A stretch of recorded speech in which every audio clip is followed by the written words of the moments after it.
a safe space for St. Louis to learn about soccer. This is Soccer 101 with Michelle Smallman and Moon Valjean.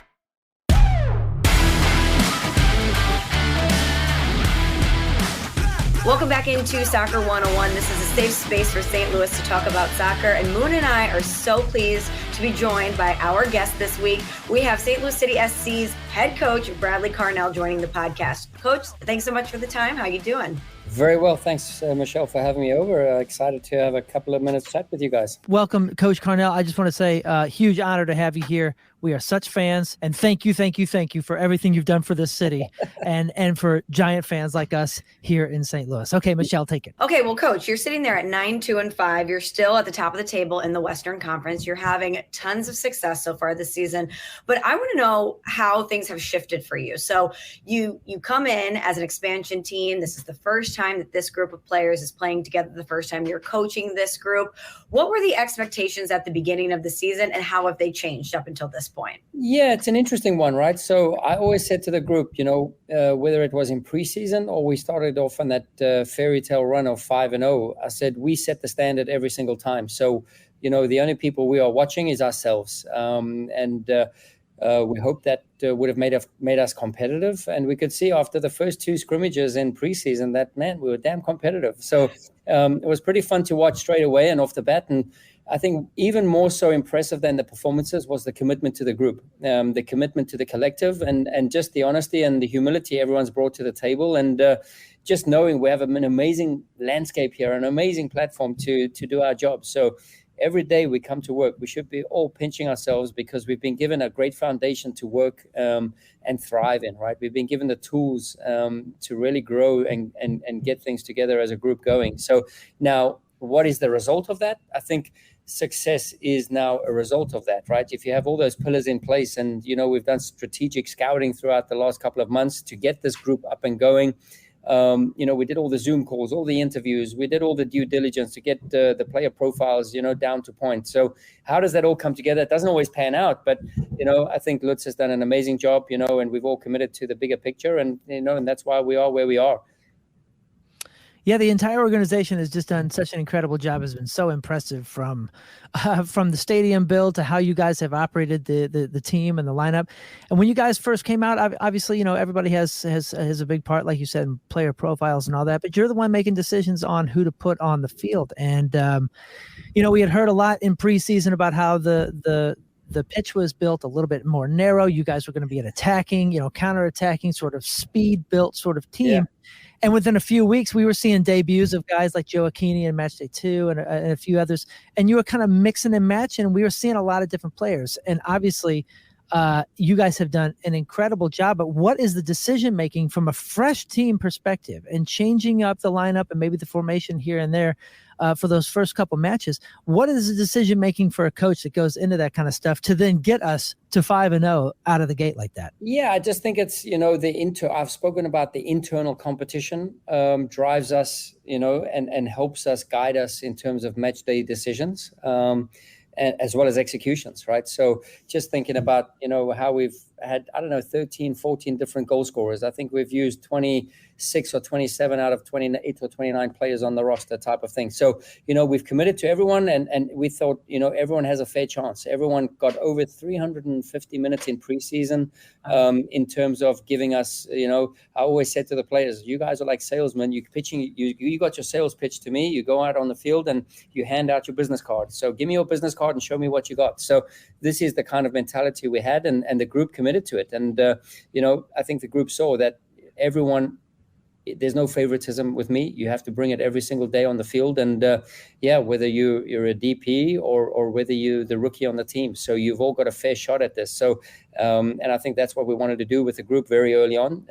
We didn't prioritize get any favorites or, any majority going. And that's where you see the collective win over time. Now we're at match day 16. And there's still different profiles, different formations, different. So credit to the boys to be able to be, flexible enough and this really open and growth mindset of just getting better every single day. So it's really fun working with these guys, Okay, Coach, I want to stick there for a second because there are certain guys that, even though everyone had a fair shot, that you probably had a little bit more expectations for, like a Klaus or a Berkey, etc. Who's a player that gave you that business card that really impressed you? Maybe somebody that we aren't talking about all the time. Yeah, I mean, listen, you look at, I think we have a whole bunch of them, right? You look at the Miggy Perez, the second ever homegrown signing, and then he scores 2 goals so far, one in the Open Cup, one in the league play. So not just any goal scoring contributions, but also just committing to the process. And we a short-term loan of Johnny Klein from City 2, and then he makes his debut against Sporting KC. What a fairy tale story, right? So and then you look at Kyle Hebert, who's committed to City 2 last year. Came out of college, wasn't drafted. Nobody, really put it in layman's terms. Nobody wanted him. And we saw physical profiles that we really liked. And I love working with center backs of certain profiles. And you can just see now the growth of this individual who's really, committed to what we are doing and making a position his own. And now we've used him at so many different positions along the back line. And at the moment, he's playing left outside back. So, and then he gets called up for the national team. So there's a lot of guys, Celio Pompeu, right? Another guy coming from college. And that's the beauty about the philosophy. That's the beauty about the identity and the culture that we've tried to create. And we know that with our intensity we play with, it's not just the best, flashiest, most technical players that should be the ones getting selected. It's the ones who really show the grit, the determination, the grind of really, being aggressive to play against, being really uncomfortable to play against. And those are the profiles I like. And then you get the cream, right? Then you get Klaus, Löw, and Vasilev now really coming on in leaps and bounds and really getting good reps at really, where he's best suited at a number 10 role. But again, I can I signal one out? I think all guys who've come in have either, got their careers back on track, resurrected their careers, whether it's been MLSs or guys coming from Europe who weren't really playing. So it's been a bit of an edgy group trying to prove something. And I went through it myself as a player, as a Bundesliga player, having to then resort to Bundesliga 2. And then going through an amazing journey, getting promoted with that team a year and a bit later. So, and I can kind of see the synergy and the chemistry as I had with that team in Germany. I can see it with this group now. Yeah, I mean, you've done an incredible job. And like you said, seeing some of these players throw themselves into different positions and really sort of use it, you seem to be developing a lot of incredibly talented utility players that can kind of jump all over the place. Yeah. So my question is, since St. Louis is new to the MLS market, and there's a lot, I mean, that's what our podcast is built for, is to try to help people get into the sport. Obviously, you guys have done an amazing job with that, getting just the excitement, the stadium going and everything. What is, as a coach, and you mentioned that in training, it's a friendly competition to earn your respect enough to get a starter or to get a sub and get out there and prove themselves. So what would you tell somebody that's new to the sport, might be new to watching the league?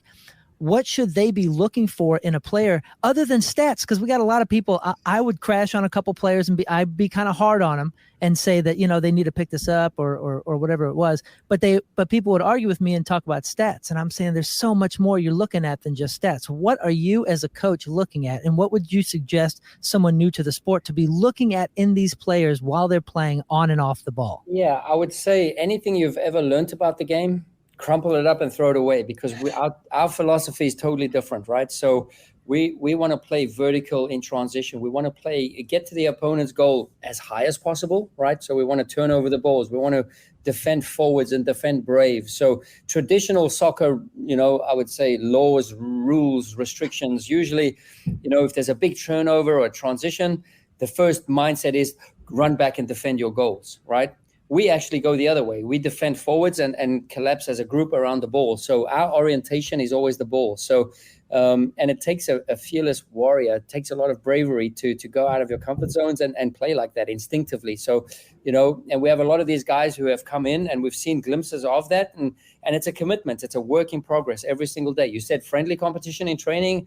You should come out one of these days and see how friendly it is. I don't think it's that friendly. All right. I'd love to. I think it's pretty intense. And that's where we drive the internal competition. And we are driving the principles as coaches on the outside. We are hounding the guys. It's very synchronous. It's in the moment. We're trying to spark the energy and get them going.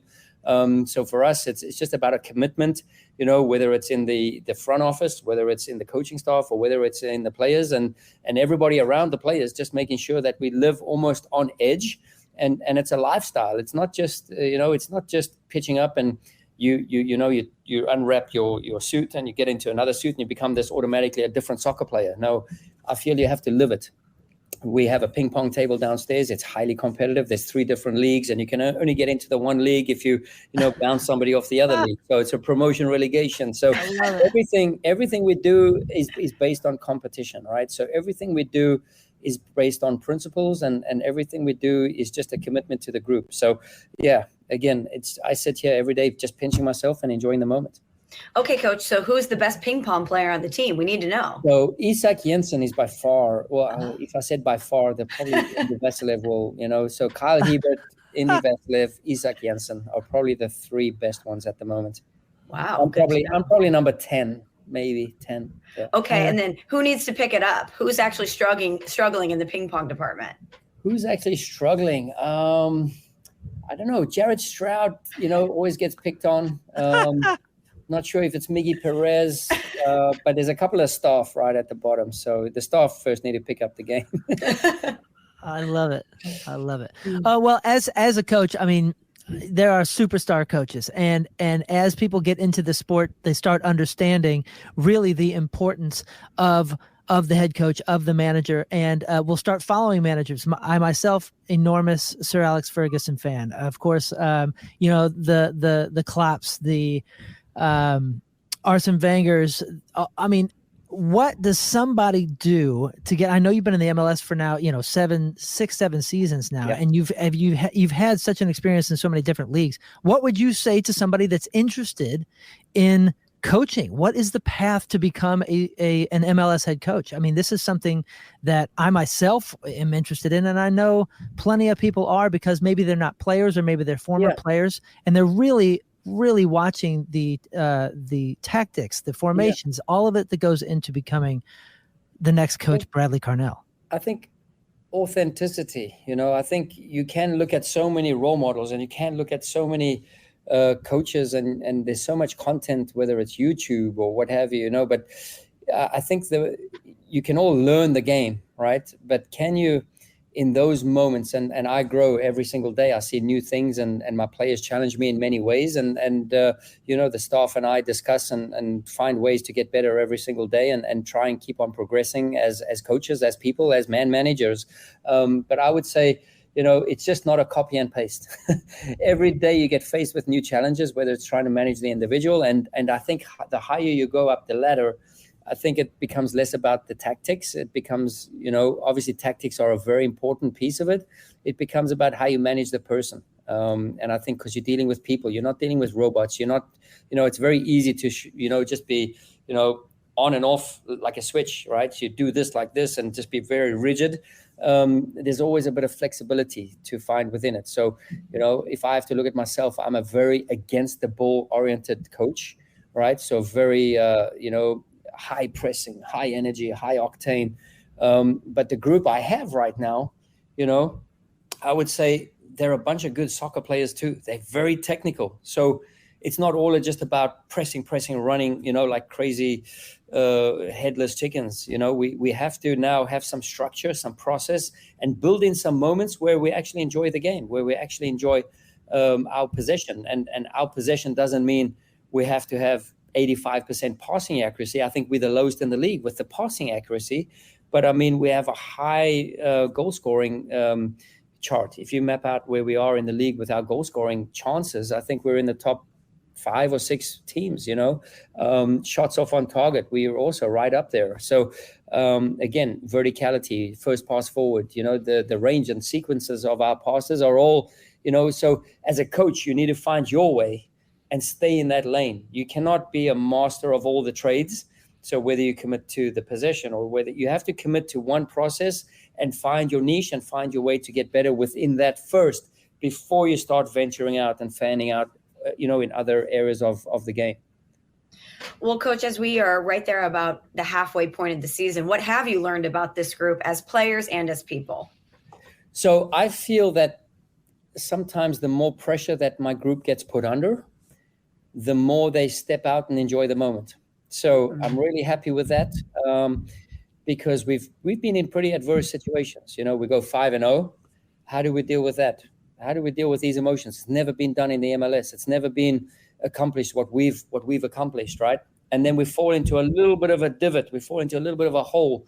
And how we start now rebuilding and you know, grinding out and trying to process just what's gone on, and now trying to learn and grow from these moments and trying to get better. And then, you know, it takes a game against Cincinnati that's a rain delay and what have you, and then all of a sudden we come out the blocks flying after 2 hours of a break, and we go up 5-0, concede one late, we win the game 5-1. But just to show that the resiliency of our group at times when we feel really beat up and tough, or we're missing a few players. Now we were missing Klaus the last couple of weeks. So in real tough moments, we found ways for our guys to step up and sort of take ownership of the group and take ownership and leadership in moments where some key players are missing. So, and that's what's been fun about, you know, the most important thing. And Lutz always jokes around and says it's the designated team, you know, not the designated players that we have.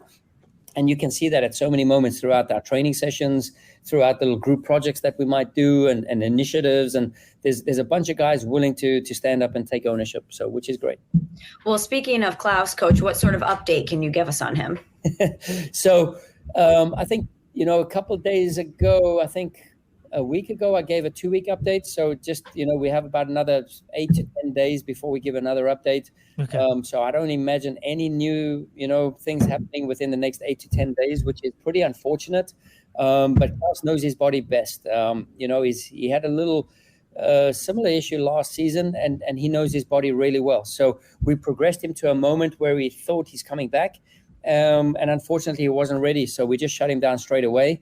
He didn't re-injure it. He didn't have any setbacks, but we've just taken a little step, you know, to give him a bit more time coming back. On the flip side, we see a guy like Joachim Nielsen now slowly integrating with the team. And we've seen this guy arrive, shut it down, have 2 operations, been through the crutches, the leg braces and everything. And now today he's training with us, you know, so that's been a real amazing inspirational story for us as coaches, as players, to see this guy being on the field with us. And I think it's just inspired a lot of people along the way through this very difficult struggle. Incredible. So on Soccer 101, like I said, we're always trying to teach people and get people into the sport and kind of educate some of the newer ones on, you know, what's happening, some different terms. We've covered talisman. Last week on our last episode, we were talking about the table and how the points work and everything. I got to ask, would you favor an MLS scenario where it was relegation and promotion, or do you like the playoff system and the single table like this?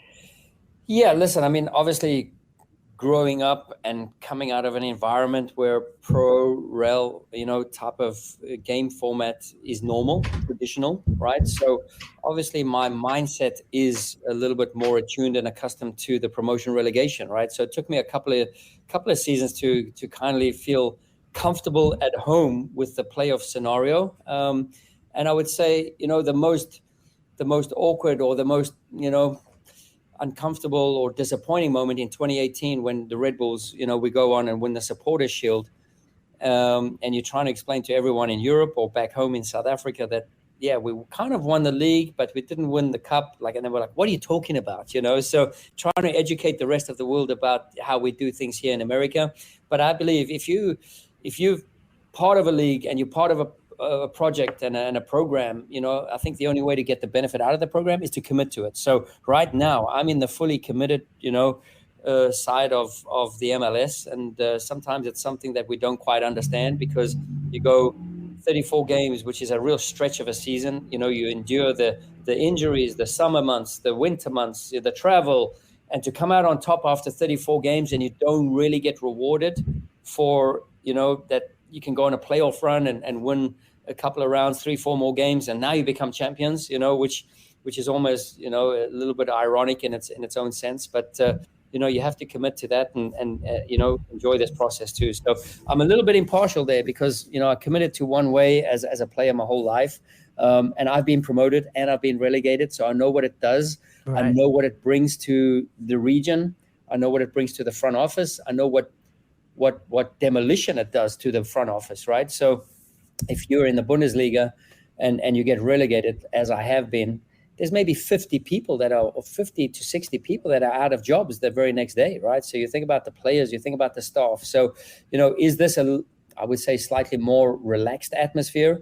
Maybe, and I think now lately you can see a little bit more pressure growing within the league in the MLS. The coaches, the staff, the players, they're really put under a little bit more pressure in terms of performance, all right? So, and that I embrace, because we can't have it all our own way, nice, comfortable, safe, and try and get playoffs and wait, flurry for the last couple of games, get above the line, and then we'll try and make a playoff run, right? So I think we have to be held accountable, and that's what the fans are doing for us. And I think we all have to, for us to get better as players, as coaches, is to be, really up to speed for every single minute.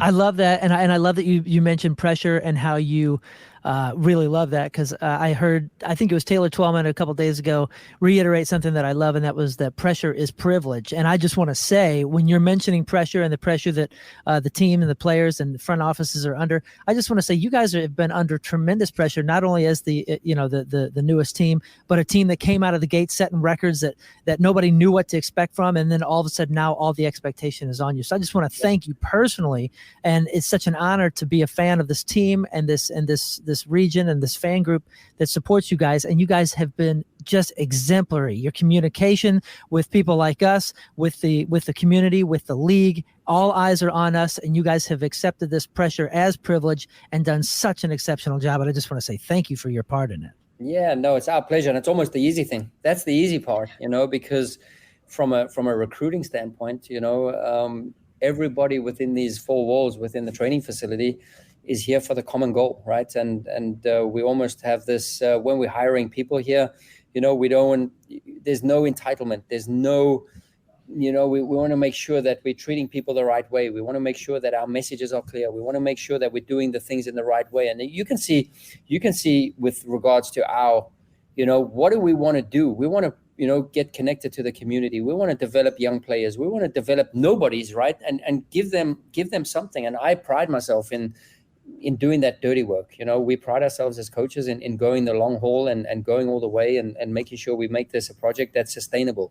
And that's the only way to do it, is if you do it from the bottom up. So the academy was the very first thing up and running before the club was even, when Lutz was here 2020, he started with the academy, right? So, and then you can see now the Caden Glovers, the Miggy Perez's of the world. There's another kid, Tyson Pierce. So there's some players all through the ranks that, aren't really on the map yet. Some are, like a Miggy Perez is on the map, but, we're working on the next succession plans already for when these guys move on to hopefully bigger and greater things. So, yeah, it's just part of the project. And I said, we're all lucky to be part of this project.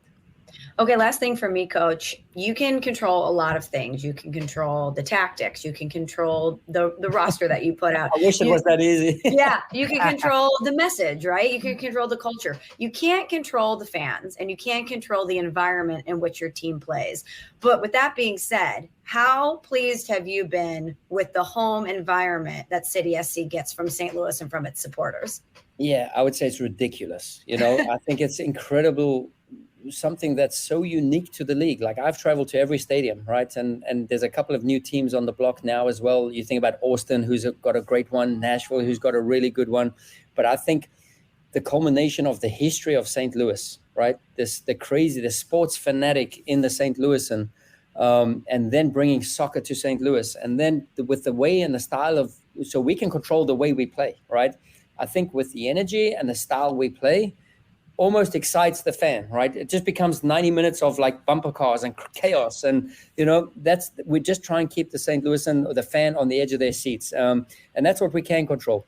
What is inspiring for me is that the fans have taken it on and run with it. They've taken it up another level. I mean, I heard we broke the DB sound decibels with Miggy Perez when he scored the goal. You know what I mean? So one of the loudest moments that we've all ever experienced in a stadium. And I've been all over the world with great atmospheres and really exciting things happening. So for us, but it's humbling for me to know what it's meant to the city of St. Louis, and credit to the ownership group to bring soccer to St. Louis, because There's been a bunch of individuals developed over time, over the last 100 years, right? So we know about the 50s team that defeated England, and there were 5 St. Louisans on that team. So we know how much it means. When I go out into the store or when I go to a restaurant, the acknowledgement and the appreciation, what we are doing for the city, again, it's just totally humbling because, I'm just doing my job. I'm doing my job to the best way possible. And I don't think we're doing anything special. We're just doing what this is our jobs. But the passion, the energy, the excitement that we are bringing entertains the fans, and it's kind of working both ways, So what we are bringing makes them happy, the fan, and what the fans are doing for us inspires us and propels us to another level. So, again, like I started the chat saying, it's just we have to pinch ourselves every day. I pinch myself twice every day, once when I arrive and when I go home. Well, my last thing has to do with pinching ourselves as well. I think a lot of America, I mean, first of all, the MLS has been through so much in the last, 27, 28 seasons. We've had some huge moments. Beckham coming into the league, obviously tons of eyes that helped grow the league. St. Louis has done its part. City has helped to get a lot more eyeballs on MLS. And of course, the latest announcement was Messi coming over here, which undoubtedly is probably the biggest thing to happen to the MLS. And it'll be huge for the growth of it. And it does seem like from the commissioner, Don Garber, down to assistant coaches and everybody has this huge team effort about growing this league, improving this league. Sure. And now it's just come to this precipice where the planet is really watching. This was before even the Messi stuff. Now that Messi is hitting, obviously this could be enormous. And they're saying, the transfer window has to open up, and he may debut in July. I guess it's unlikely that he'll hit our St. Louis date on July 15th. But let's say that he does, and I don't want to make this about Messi or that particular match, but let's say when you do play a guy like Messi, are you changing the tactics? Are you going into it differently? I feel like your answer is going to be no. But as a coach, as a tactician, what do you do when you're playing against arguably the greatest of all time? Yeah, we have to be brave and commit to our process. And usually games where we play against big DPs is usually the games where we have the best results, right? So because our way is tough to play against, and it's frustrating, and you can really get under the skin of the individual, and just a collective buy-in from all the players. And we want to be like almost a bunch of mosquitoes being around, this individual. And if he does play, I mean, it will be a great challenge. It will be a great test for our coaching staff, for me as a coach. It challenges us in many ways. And what a moment for the league, for the club. It's just awesome. So, what we don't want to go away from, many years ago, this was known as the retirement league. Messi has a lot of things still to give in terms of his physical profile. I mean, he's a recent World Cup winner, right? So, I mean, he's got a, we don't need to speak about his resume and what he's done for the game, and one of the greatest of all time. So, to get the caliber of a player like that in the league, we should all just sit back and say, wow. But now, how can we, defeat Inter Miami? How can we defeat the Lionel Messi of the world? So this is a great challenge for us, and I'm excited about it because we don't believe in the big DP players. We believe in the collective, and we believe the collective always wins. Well, Coach, thank you so much for your time. We appreciate your generosity. Great conversation. Thank you for everything you're doing for St. Louis, and continue with all the great work. We appreciate you. Thanks thank for you, having Coach. me. Thanks, Moon. I really appreciate this. Thank you. Yeah. All right. Well, thanks, Coach. We appreciate you. Take care. Take care. Bye-bye. Holy smokes. That was incredible. What a great dude. And every single thing I've seen him do, he's just such a great communicator. He was talking about how as a coach, you really have to communicate, and you're talking to players, you're taking them under your wing, you're mentoring them essentially. He is a great communicator on the field, off the field, every single piece of press that I've seen. And man, it's just obvious that he is as genuine as it gets. What a real deal. You know what I love? There were so many portions of that I loved, but one thing that I really respect from Coach Carnell is how dedicated he is to their process and their style of play. It's never about what the other team is going to do. They're going to stay true to their mission, their ethos, and the way that they play. And I think that's part of the reason that they've had such great success. Yeah, and it's super cool too, listening to him talk about some of his experience over in the European leagues. I don't know why, but some coaches seem to think that they don't want to talk about their past or whatever. But it's clear that he's taken a lot of those Bundesliga and and European League, their approach to the youth academies so intensely serious. And he was talking about his focus on the youth academies and Lutz's focus on the youth academies. And that is huge, not only for like the homegrown talents that we get to cheer on, St. Louis kids that just graduated high school and scored their first MLS goal 2 days later, but like truly like from the ground up, communicating and mentoring players into a particular style of play to get the absolute most out of their skill, out of their hustle, out of their dedication.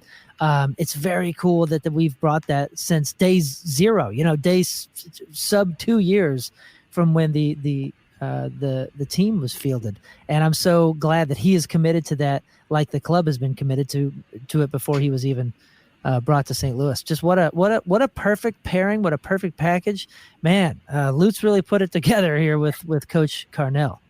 They did indeed. And again, City is at 9-2-5. They just had a 1-1 draw with LA, but they're still sitting right there at the top of the table in the Western Conference, Moon. Yeah, the next match is the 17th against Nashville. That's in Nashville. I think it's going to be a little bit of a tougher match than LA. But man, everybody's talking about Messi. You want to get into Messi at all here to Sure. wrap things up? Okay, so talking about Messi, Coach actually said something about Messi coming over here, and it's not like he's beyond his prime. We're not talking about a retirement sort of move here from Messi.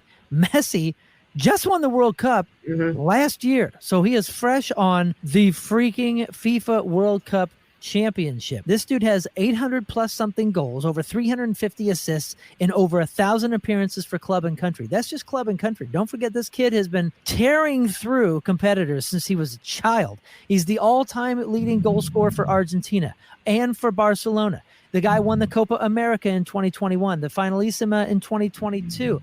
Again, the World Cup, like I mentioned, in 2022. They say that as of now, and this is so hard to look up Messi stats as well, because once you do, it's obsolete. Once somebody prints them, it's obsolete because the guy changes it. He scores a hat trick or something, 8 hours later. But they say that he has a goal contribution. And again, over 1,000 appearances. He has a goal contribution of 1.23 for every 90 minutes. That means he scored more than once for every single game he has played. I'm only halfway through the first blurb of this guy's trophies. 34 trophies in his career. There's probably more than we even know about that, including 7 Ballon d'Ors. Now that means this guy has been trophied as the greatest player on the planet at least 7 times. He's the best FIFA men's player 3 times, 2 UEFA Men's Player of the Year awards, 8 La Liga best players, 12 domestic league champions, 4 Champions League championships, 14 FIFA FIF Pro World 11s. This dude is maybe the most decorated soccer soldier of all time. Is that all? I'm sure it's not all. That's just the first blurb that this silly thing gave me. Like I said, it's so hard to look up this guy's stats. He's done so very much, and we're going to see greatness here. The guy has so much more to give. Can you imagine what we're going to see from him in the MLS? No, I can't. And I can't imagine what the metrics are going to be and how this is going to grow the league. I was looking at different ticket prices since Messi announced he was coming to MLS. And let's say for a game, ticket prices are averaging $90. For the game that Inter Miami is going to be there, for most teams, they're in the $300-$400 range. That's the type of impact that Messi is going to have, not only from a rating standpoint, an eyeball standpoint, but a financial standpoint as well. That's nothing. My buddy has okay seats over at City Park, and okay meaning like they're incredible, but they're not like, right on the half line or nothing. And I think he usually sells them for $100, and he just sold all 4 of them for $1,000 each. 1,000 each? 1,000 each. People just at the opportunity to maybe see Messi at his first debut there in City Park. It's going to be incredible. And this is a growing league, and the league is getting even better and better. It really is better every single week and every season. This man's mind on the field is so intensely studied, so intensely natural, so intensely different than everybody else. And I actually read a couple things recently about how Messi has had such an intense anxiety going onto the field, such like crippling difficulties getting on the field, where he actually learned to develop to kind of not really play for the first two 2 to 3 to 4 minutes. And somebody put together all the stats and they said, if you watch Messi, especially in the first decade of professional play, he was never really a part of any plays in those first few minutes. And it was because he was kind of getting out there and just taking it all in and looking around and going, oh, this guy's running a little funny over here, or oh, this guy's pressing up, or he just kind of stood around the middle of the field and just observed. This is one of the greatest soccer minds we will ever witness in live play. So we are so very blessed, fortunate, lucky, whatever you want to say, to live in this country and be able to see him come here in pretty much like the back end of his prime. I can't be more thrilled at the opportunity to see what he's going to do, and just to get to watch him more minutes, because I don't watch the French league. Who's watching the French league right now? That's right. Well, what a great episode, Moon. Thank you again to St. Louis City SC head coach Bradley Carnell for the amazing conversation. A lot of great things happening with City, a lot of great things happening with MLS, and the excitement that Messi is on his way. And Moon, we didn't even talk about the game versus LA, but we'll be back again next week, and we'll be getting more into what's happening on the pitch with City. But until then, go and Messi.